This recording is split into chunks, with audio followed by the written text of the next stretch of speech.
They told you, be kind, be humble, do good, and good will return to you.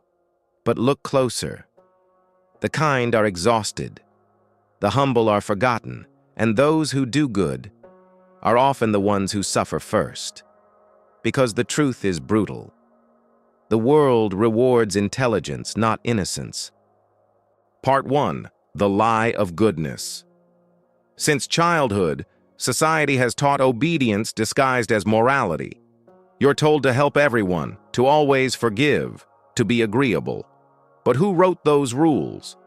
The rulers, the powerful, the manipulators who needed the masses to behave.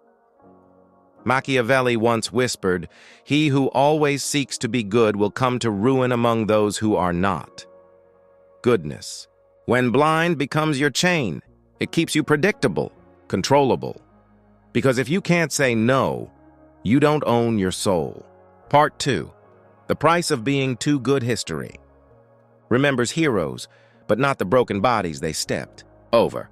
The world quietly feeds on the compliant, the worker who never complains and overlooked, the lover who gives everything, abandoned, the honest man who tells the truth, destroyed by liars, who smile better.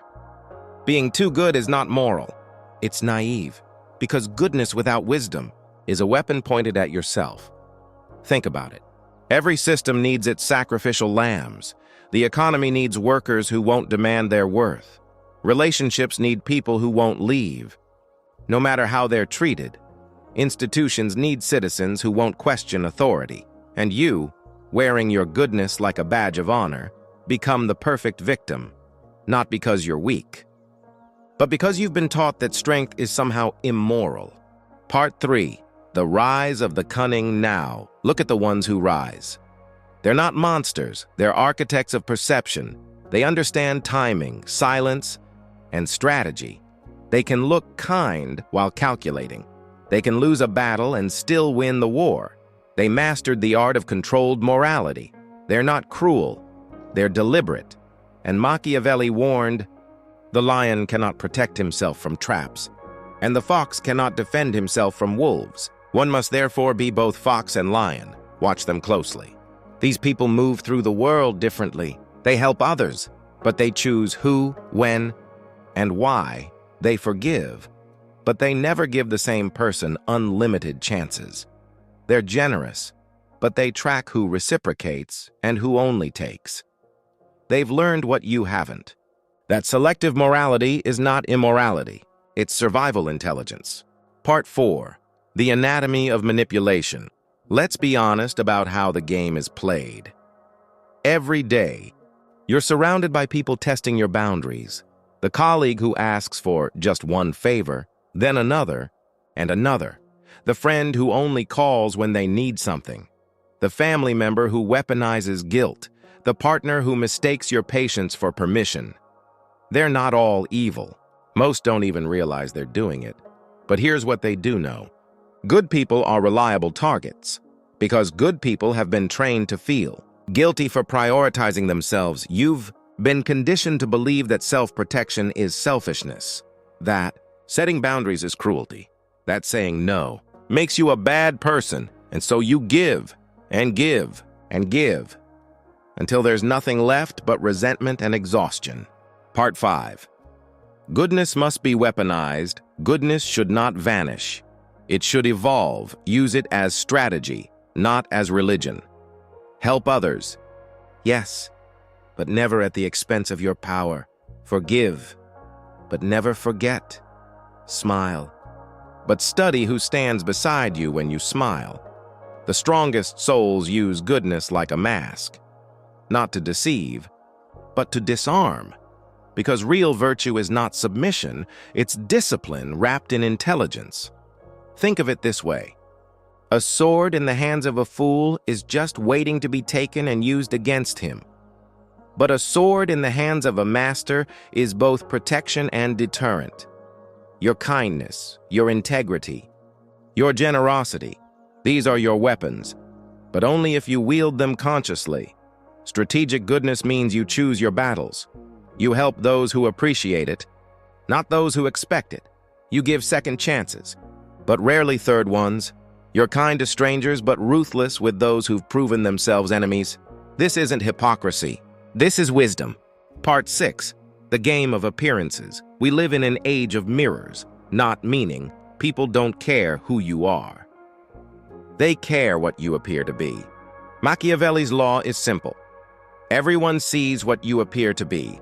Few experience what you really are. Be calm while they shout. Be composed while they panic. Let them think they understand you, because perception builds empires, and overreaction destroys them. If you can master how people see you, you've already won half the battle. Look at the powerful. Look at the successful. They've mastered the art of controlled revelation. They share just enough to seem authentic, but never so much that they become vulnerable. They show emotion, but never lose control. They appear open, but remain fundamentally unknowable. This is not fakeness. This is sophistication, because in a world where information is power, mystery is your greatest asset. The more predictable you are, the easier you are to manipulate. The more you reveal, the more ammunition you give your enemies. But when you control the narrative, when you decide what people see, you control the game. Part 7. The power of detachment. To win in a world of manipulation, you must learn to stand apart, not cold, just calm. Emotion makes slaves. Detachment creates kings. The Stoics knew it.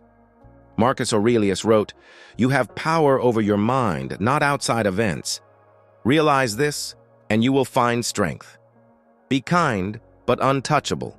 Be compassionate, but unreadable."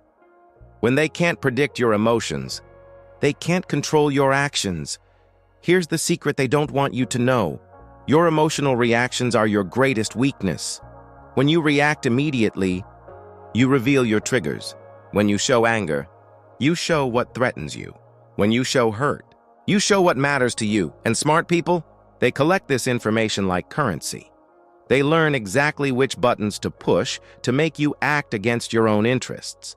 But detachment breaks this cycle.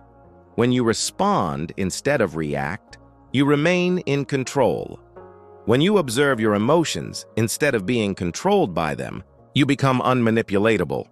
This doesn't mean becoming emotionless. It means becoming the master of your emotions rather than their slave. Part 8. The paradox of strength strong. People are often mistaken for hard people, but that's not quite right. True strength isn't about building walls. It's about knowing when to lower the drawbridge. It's not about never trusting. It's about trusting strategically. The weak trust everyone, then become bitter when betrayed. The foolish trust no one and die alone. But the wise, they trust with intention. They give people chances. But they also watch carefully what people do with those chances. They believe in redemption, but they don't confuse one good deed with a changed character. They hope for the best, but they prepare for the worst.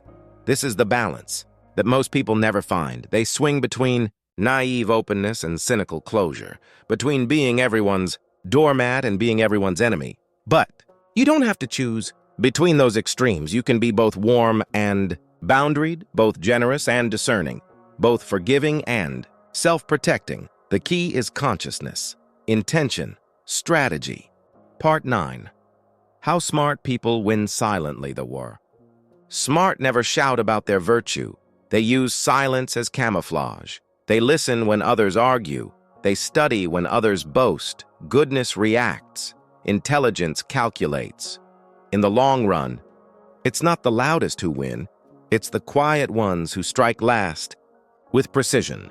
Pay attention to who dominates conversations versus who dominates outcomes. The loudest person in the room is rarely the most powerful. The one who needs to be seen is rarely the one actually in control. Real power moves quietly. It doesn't need validation because it has results. It doesn't need to be understood because it's already 3 steps ahead, while everyone else is performing their virtue on social media. The truly strategic are building actual empires, while others are explaining their every move. The wise are making moves no one sees coming. Silence isn't weakness, it's concentration. Quietness isn't fear, it's strategy. and those who mistake your silence for absence will be shocked when you emerge victorious. Part 10, the intelligence of timing there, is a time for everything, a time to be generous and a time to be scarce, time to be visible and a time to disappear, time to fight and a time to retreat. Smart people understand that power isn't about always being aggressive, it's about knowing when to press and when to pause. Sometimes the smartest move is doing nothing, letting your enemy exhaust themselves, letting a situation resolve itself, letting time reveal what words cannot. Good people feel guilty during these pauses. They feel like they should always be doing something. But wise people understand that strategic inaction is still action, that patience is a weapon, that sometimes the most powerful thing you can do is wait. Part 11. Reclaiming power without losing humanity. Here's the paradox. You don't have to abandon morality to be powerful. You only need to control when and how you use it. Goodness, when guided by strategy, becomes unstoppable.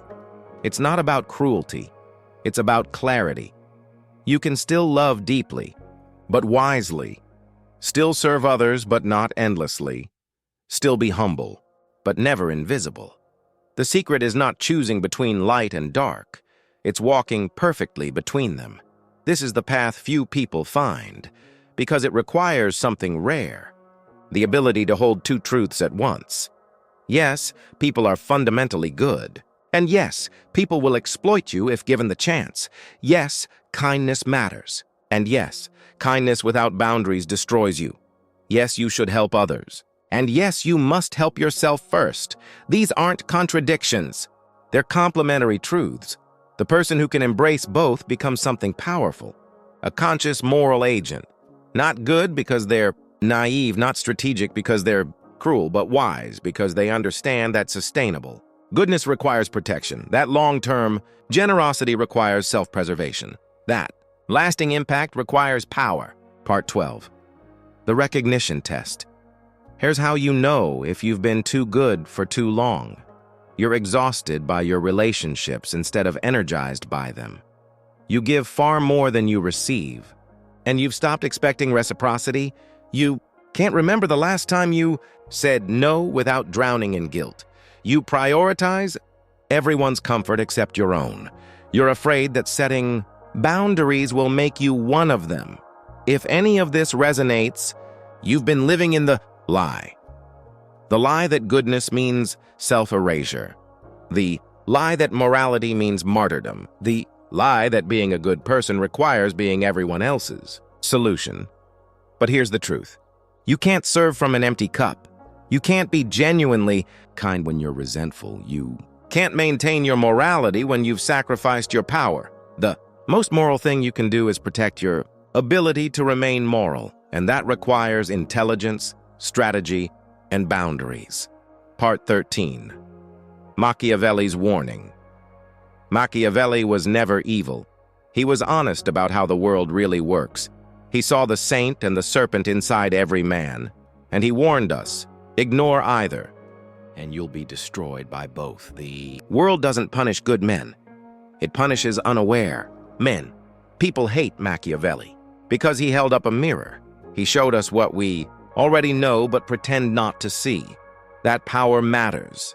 That perception shapes reality. That good intentions, without strategic thinking, lead to ruin. He wasn't advocating for cruelty.